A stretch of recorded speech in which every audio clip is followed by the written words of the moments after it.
తాకట్టులో ఉన్న బంగారాన్ని విడిపించి ఆ రోజు ఆన్లైన్ రేటుకే మేము కొంటాం. Sharma gold company.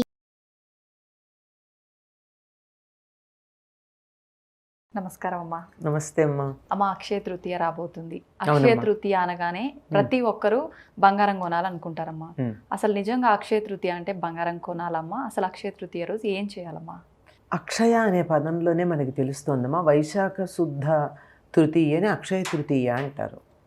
ఆనాడు ఏం చేసినా అక్షయంగా ఉంటుంది. క్షయము అంటే నశించటం, అక్షయము అంటే నాశము లేనిది. అక్షయంగా లభిస్తుంది ఏదైనా.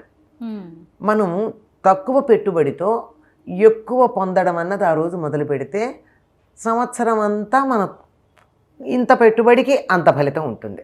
అక్షయ తృతీయ నాడు దానికి సంబంధించింది చెయ్యాలి. ఏది ఇంత పెట్టుబడితో అంత దొరికేటటువంటి ప్రయత్నం చేయాలనుకున్నాం కదా, అట్లాంటి వాటిల్లో ఈనాడు మనం చేసే చిన్న చిన్న దానాల వల్ల ఇంతంత ఫలితాలు ఉంటాయి. ఏం చేయాలని చెప్తారు అంటే, చక్కని కుండ తెచ్చి, ప్రపాదానం అంటారు, అంతకు ముందే తెచ్చి కుండ, ఆ కుండని చక్కగా ఒక రోజంతా నీళ్లతో నానబెట్టి దాని మీద దాంట్లో నీళ్లు పోసి, తాగే నీళ్లు దాని మీద మూకుడు పెట్టి దీన్ని దానం చేసినట్టయితే అంతులేనటువంటి ఫలితం వస్తుందిట. ఒక కుండ దాంట్లో నీళ్ళకి మనం ఖర్చు పెట్టేది ఎంత, అంతులేని పుణ్యం వస్తుంది అంటే దానివల్ల ఫలితం ఎంత. ఇది ఇవాళ చేసామంటే సంవత్సరం అంతా మనకు అటువంటి ఫలితం వస్తూనే ఉంటుంది. అలాగే సువర్ణ దానం చేయమన్నారు, బంగారాన్ని దానం చేయమన్నారు. ఇంత బంగారం దానం చేస్తే అక్షయమైన బంగారం దానం చేసినంత ఫలితం వస్తుందట. తీపి పదార్థాలు దానం చేయమన్నారు, లడ్డూలు మొదలైనటువంటివి. ఇది చేసినటువంటి ఆయన ఏదో చాలా గొప్ప ఫలితాన్ని పొందాడని కథ కూడా చెప్తారు. అలాగే నూలు వస్త్రాలు దానం చేయమన్నారు.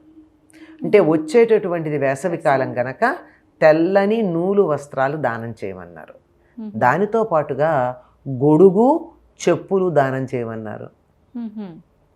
వచ్చేది వేసవికాలం కదా, ఆ గొడుగుతో ఎండ నుంచి రక్షణ కల్పించుకోవడం జరుగుతుంది, చెప్పుల వల్ల పాదాలు రక్షించబడడం జరుగుతుంది.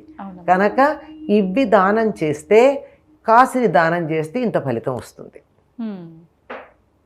ఇది అక్షయ తృతీయ నాడు చేయాల్సింది. మీరు అన్నట్టు బంగారం అన్నారు, బంగారం కొన్నాం. బంగారం కొంటే ఏం జరిగింది, మీరు ఏదో ప్రస్తుతం ఎంత 50,000 60,000 ఉంది 10 గ్రాముల బంగారం. మీ 10 గ్రాముల బంగారం వచ్చిందని ఆలోచిస్తున్నారు కానీ 60,000 డబ్బు మన ఇంట్లోంచి చెడిపోయిందని ఎందుకు ఆలోచించట్లేదు? 60,000 డబ్బు ఇవాళ మన ఇంట్లోంచి చెల్లిందంటే అక్షయంగా ఇలా పెడుతూనే ఉంటుందా? ఆలోచించండి. అవునమ్మా. ఇక్కడ సువర్ణ దానం చేయమన్నారు. అంటే దానం చేస్తే నా కోసం కొనుక్కోలేదు కదా, నా కోసం తీసుకోలేదు కదా. ఇంత 1 గ్రామ్ ఇంకా తక్కువ బంగారం ఎవరికన్నా ఇస్తే దానివల్ల ఇచ్చావు కదా, ఇస్తే వచ్చే ఫలితం ఎంత? నువ్వు ఇచ్చేది ఇంతే అయినా నీకు వచ్చేది ఇంత గనక అంత ఫలితం వస్తుంది. నువ్వు 60,000 డబ్బు ఖర్చు పెడితే 60,000 వర్త్ బంగారమే నీకు వచ్చింది. లాభమా నష్టమా? ఏమీ లేదు. కానీ 60,000 వెళ్ళిపోయింది. రేపొద్దున బంగారం ఖరీదు తగ్గితే నీ 60,000 పోయినట్టే కదా. ఏదో 30,000 అయిందా ఆశిద్దాం కాసేపు, తప్పేం లేదుగా. మంచి ఆలోచనలు చేస్తే 30,000కే 10 గ్రాముల బంగారం వచ్చిందని అనుకుందాం, అప్పుడు నీకు 30,000 నష్టమే కదా. అది ఆలోచించాలి. అందువల్ల బంగారం కొనమని ఏ శాస్త్రంలోనూ లేదమ్మా. కొనుక్కుంటే మంచిదే, ఎప్పుడప్పుడు కొనుక్కోవాలి కనుక ఇప్పుడు కొనుక్కున్నాను అనుకోండి, ఈ వంకం తప్ప నా భర్త నాకు బంగారం కొనడు అనుకునేటటువంటి, భర్త మీద ఆధారపడి ఉండేటటువంటి భార్యలు ఎవరైనా ఉంటే వాళ్ళు కొనుక్కోవచ్చు. భార్యకి బంగారం కొనిపెట్టడానికి ఆలోచించేటటువంటి భర్త ఉన్నా వాళ్ళ సంబంధం. అంతేగాని ఎక్కడ బంగారం కొనమని చెప్పినటువంటిది శాస్త్రంలో లేదు. బంగారం దానం చేయమన్నారు. బంగారం అందరం దానం చేయలేకపోవచ్చు. మంచినీళ్ళ కుండ దానం చేయగలం కదమ్మా. అవునమ్మా. ఎంత ఉంటుందో 25, 30, 100 ఉంటుంది. 100 రూపాయలు మించి ఉండకపోవచ్చు కుండ. కొనుక్కుని దాంతోపాటు నీళ్లు నింపి ఇవ్వండి ఎవరికన్నా. అంతకు మించింది ఏముందమ్మా? నీళ్లకున్న పేరేమిటి? జీవనం అని.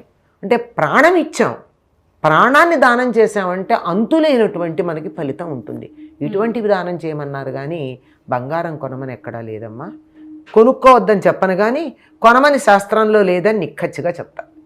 చాలా చక్కగా తెలియజేశారమ్మా, ధన్యవాదాలు. సుమన్ టీవీలో మీ పర్సనల్ అండ్ బిజినెస్ ప్రమోషన్స్ కోసం కింది నెంబర్కి కాంటాక్ట్ చేయండి.